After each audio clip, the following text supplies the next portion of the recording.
জন্মদিন নিয়ে ছোটোবেলা থেকেই আমার সেরকম কোনো আগ্রহ বা এক্সাইটমেন্ট এরকম কিছু ছিল না, কিন্তু রাত 12টার সময় যে আমার জন্মদিন সেলিব্রেট করা হবে মানে এটা আমার কাছে অনেক বড় অনেক খুশির। জন্মদিনটা শুরু হয় তো কিছুটা এইভাবে দিয়ে রাত্রিবেলা, তো তারপরের দিনটা তো সকালবেলা যা হোক কেটেছে নর্মালি ভালোই। তারপর হঠাৎ করে আমাকে বলে যে আজকে আমরা লাঞ্চ করতে যাব একটু দূরে। আমার চলো যাওয়া যেতেই পারে অবশ্যই, তো লাঞ্চের কথাটা আমাকে আগেই বলেছিল।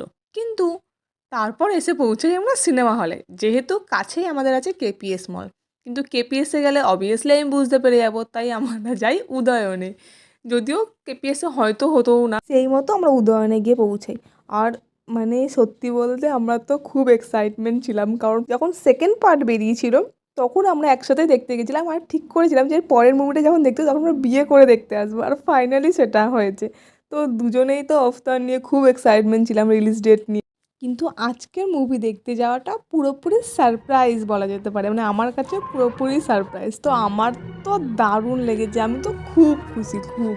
এছাড়াও আছে সারাটা দিন কী কী করলাম সেটা নিয়ে পরের ভিডিওতে আসি। और इस संसार की धड़कन बनती है। मेरे भाई की पुकार सबने सुनी, उसे बिल्कुल ने अपना लिया।